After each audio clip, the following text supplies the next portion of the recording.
बिस्मिल्लाहिर्रहमानिर्रहीम। नाज़रीन, मैं हूं अज़मत खान और आप देख रहे हैं प्रोग्राम अज़मतनामा। नाज़रीन, आज के स्पेशल एपिसोड में हम कराची से रिलेटेड बात करेंगे और कराची की अगर बात करेंगे तो यकीनन ये रोशनियों का शहर कहलाता है, ये मिनी पाकिस्तान कहलाता है। ये इसलिए कहलाता है कि यहाँ पे रोज़गार के मौक़े दीगर शहरों की निस्बत बहुत ज़्यादा है। हाल ही कोई शख्स होगा, कोई ऐसा शख्स होगा जो इस शहर में आया हो और मेहनत मजदूरी करना चाह रहा हो और ये पालनहार शहर उसके लिए अपनी बाहें खोल के ना खड़ा हो, ऐसा मुमकिन नहीं है। इस शहर में अब शायद किसी की इसको नज़र लग गई है कि इस शहर में जो मुलाजमत के हवाले से या जो इस शहर में एक नाम था होटल इंडस्ट्री में, मेरी मुराद रिजेंट होटल, जिसे माजी में ताज महल होटल भी कहा जाता था।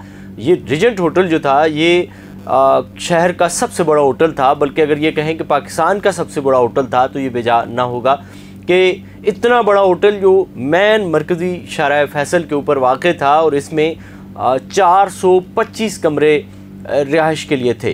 अब ज़ाहिर है शहर में अगर आइडियाज़ होती है या बोरी बरादरी के पीर आते हैं या इसके अलावा बड़े इवेंट्स होते हैं, मैचेस वगैरह होते हैं, तो शहर के छोटे छोटे होटल्स और गेस्ट हाउसेस में कमरे दस्तयाब नहीं होते हैं। तो आप अंदाज़ा कर सकते हैं कि इस होटल की कितनी बड़ी अफादियत थी कि जिसके 426 कमरे बैरून मुल्क से आने वाले मेहमानों के लिए अपने दर खुले रखते थे।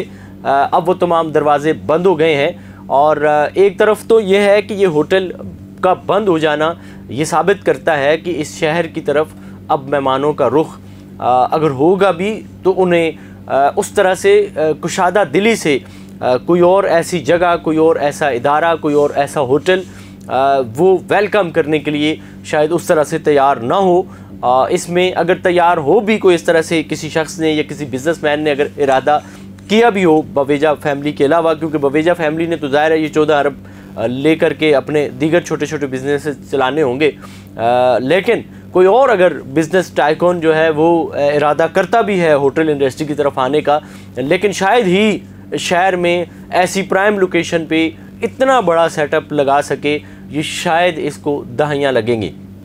लेकिन फिल वक्त हम बात ये करेंगे कि ये जो इतना बड़ा होटल था, 425 इसके कमरे थे, वसी और रीज़ इसके हॉल्स थे जिसमें बड़ी बड़ी दीनी जमातें अपने वर्कर्स को ला करके कन्वेंशंस करती थी, जलसे करती थी। दीनी जमातों का मैंने लफ्ज़ इसलिए इस्तेमाल किया कि जो कारकुनान की ज़्यादा तादाद है वो दीनी जमातों के पास होती है, दीगर जमातों के पास इतनी बड़े कन्वेंशन करने के लिए इतने ज़्यादा मुनज़्ज़म लोग नहीं होते हैं।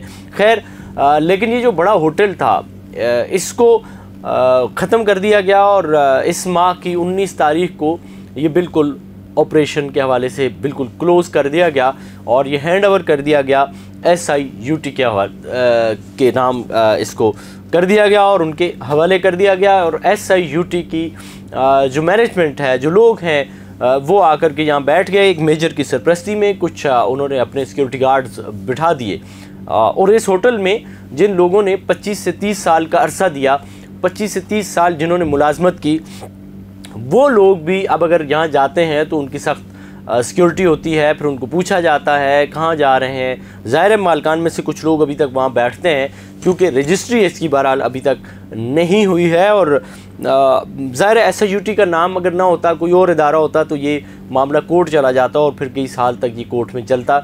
लेकिन बहुत सारे लोग जो हैं वो कोर्ट नहीं जाना चाह रहे हैं। उसकी वजह यह है कि SIUT का एक नाम है। बहरहाल आने वाला वक्त बताएगा कि SIUT यहाँ पे कामयाब हो सकता है या नहीं, क्योंकि सबसे बड़ा मसला यहाँ पे पार्किंग का है। पार्किंग के लिए कोई जगह नहीं है। ये चूँकि रेड जोन का एरिया है, साथ में हसास इदारों के दफातर मौजूद हैं और फिर इसके बिल्कुल बिहाइंड अगर आप देखें तो जना अस्पताल है, NICH है, ये इदारे जो हैं ये भी हॉस्पिटल्स हैं, वहाँ भी पार्किंग के इश्यूज़ हैं और कार ट्रैफिक वार्डन्स हर वक्त मौजूद रहते हैं और गाड़ियों का एक रश होता है। फिर इसी के साथ ही पीछे एक यूनिवर्सिटी भी वाक़ है। लेकिन ये है कि सूरत हाल समझ से बाहर है कि यहाँ पे पार्किंग का क्या इंतज़ाम होगा। ये तो आने वाला वक्त बताएगा कि ये अस्पताल कितना जो है वो शाहराह फैसल पे रश होता है या नहीं होता है, किस तरह का एरिया है। लेकिन ये कोई अच्छी खबर नहीं है कि शहर का इतना बड़ा कारोबारी मरकज़ ख़त्म हो गया है।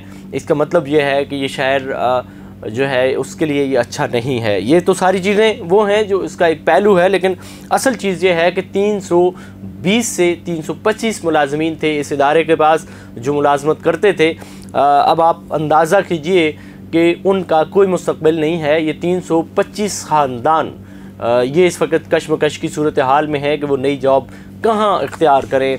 एक को दो को जॉब्स मिल जाएंगी, लेकिन सूरत हाल ये है कि इतने बड़े जो ये लोग हैं, इतने बड़े इस होटल की जो इंतज़ामिया है, अब वो आगे कहाँ जाएगी इसका कोई अंदाज़ा नहीं है। 320 एम्प्लॉइज़ जो हैं वो बिल्कुल उनकी जॉब्स ख़त्म हो गई हैं, उनकी नौकरीज़ ख़त्म हो गई हैं और उनको मालिकान ने नई नौकरी देने का कोई फिल वक्त उनके पास कोई असबाब नहीं है।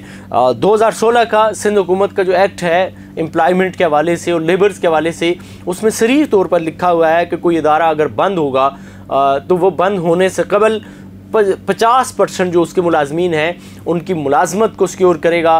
उनकी मुलाजमत के हवाले से, उनके मुस्तकबिल के हवाले से वो फ़ैसला साजी करेगा कि इनको 50% जो मुलाजमीन हैं इनको कहाँ एकोमोडेट किया जाए। वो किसी जगह एकोमोडेट करने के बाद ही अपने इदारे को भेज सकता है। बसूरत दीगर हुकूमत सिंध से और लेबर डिपार्टमेंट से उसको NOC नहीं मिलता है। हमारी इतलात के मुताबिक अब तक रीजेंट प्लाजा होटल के मालिकान ने हुकूमत सिंध से और ख़ुसूसी तौर पर महकमा लेबर से ये NOC नहीं लिया है। ये NOC उनको मिल भी नहीं सकता है क्योंकि 320 में से आप समझ सकते हैं कि 160 के करीब लोग जो हैं उनको मुलाजमत देना, ये बवेजा फैमिली उनको 160 लोगों को मुलाजमत कहाँ देगी, या अब उन्होंने फ़ैसला करना है क्योंकि उसके बगैर NOC नहीं मिल सकता है। और अगर NOC मिल भी गया तो ये मामला कोर्ट में जा सकता है। लेकिन इस हवाले से महकमा लेबर के लोगों से भी बात हम करने की कोशिश कर रहे हैं कि उनका मौक़िफ़ भी मिले और उसको भी शामिल करें कि इस एक्ट को और इस कानून को कहाँ लेके जाएंगे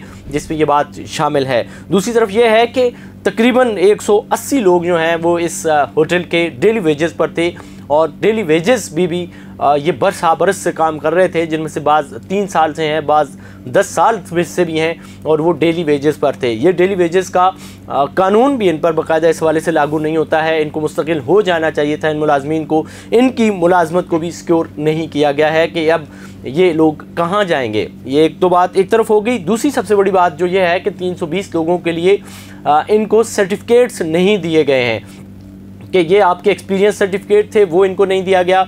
दूसरी तरफ इनको मुलाजमत के इख्तिताम पे जो सर्टिफिकेट दिया जाता है ताकि कल को ये सोशल सिक्योरिटी में और एम्प्लॉइज़ ओल्ड एज बेनिफिट यानी कि EOBI में अपनी कंप्लेन कर सकें कि हमें ये हमारी पेंशन दी जाए, वो इनको नहीं दिए हैं। ज़ाहिर है कल को कोई शख्स जो है वो दीगर या यहीं से अगर उसकी 15 साल की कंट्रीब्यूशन मुकम्मल है, वो अपने EOBI के लिए जाता है कि मुझे पेंशन दी जाए, तो उससे सर्टिफिकेट मांगेंगे। फिर उस सर्टिफिकेट को जो इदारा देता है फिर उसको वेरीफाई करने के लिए उस इदारे से रुजू भी किया जाता है। लेकिन अभी तक रीजेंट प्लाजा होटल की इंतज़ामिया ने EOBI से इस हवाले से कोई मीटिंग नहीं की है कि हम इदारा बंद कर रहे हैं और ये हम आपको कबल अज़ वक्त लिख करके देने के लिए तैयार हैं ताकि कल को आपको और हमारे मुलाजमीन को जहमत ना करनी पड़े। सोशल सिक्योरिटी से इन्होंने कोई किसी किस्म की मीटिंग बवेजा फैमिली ने नहीं की है ताकि ये जो मुलाजमीन हैं इनकी आने वाला जो मुस्तकबिल है, इनकी जो पेंशन के हवाले से मामलात होंगे उनको भी सिक्योर किया जाए।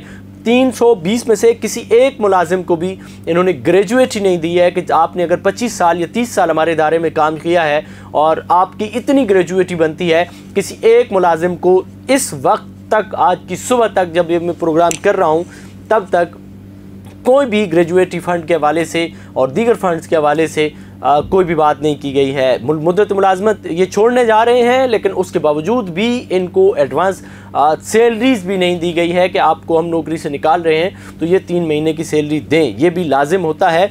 लेकिन इन सारे रूल्स को बाईपास करते हुए बवेजा फैमिली ने 14 अरब रुपए में ये डील करके अपने मुस्तकबिल को तो संवार लिया है, लेकिन 320 मुलाजमीन के मुस्तकबिल के साथ खेल लिया है। ये आने वाला वक्त बताएगा, ये मामलात कोर्ट में जाएंगे। उससे बड़ी बात एक अभी तक एक और बाकी है कि 14 अरब में ये होटल बेच दिया गया, जिसके लिए 10 अरब उन्होंने बैंक से लोन लिया है। अब एक अस्पताल जो बैंक से लोन लेगा, ये लोन फिर चुकाया कैसे जाएगा, ये भी एक अपनी जगह सवाल है। लेकिन दूसरी बात यह है कि इस होटल के अंदर कुछ शॉप्स भी थीं, कुछ दीगर दफातर भी थे, जिनमें ज्वेलर शॉप भी है, और आपने देखा होगा कि गेट से दाखिल होते ही गिफ्ट शॉप भी थी, और फिर ट्रैवल एजेंट्स भी थे, ऑप्टिक्स की दुकानें भी थीं।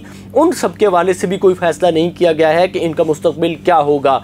ये लोग जिन्होंने ये दुकानें ख़रीद रखी थी, ये उस 14 अरब में शामिल हैं या नहीं है, या ये इसके अलावा है, ये इनमें से कौन सी दुकान पगड़ी पे थी, उसके मालिकान के साथ क्या डील हुई है, अभी तक वो सारे भी कश्मकश की सूरत हाल का शिकार नज़र आते हैं। ये सारी डिटेल सूरत हाल हमने आपके सामने रखी है।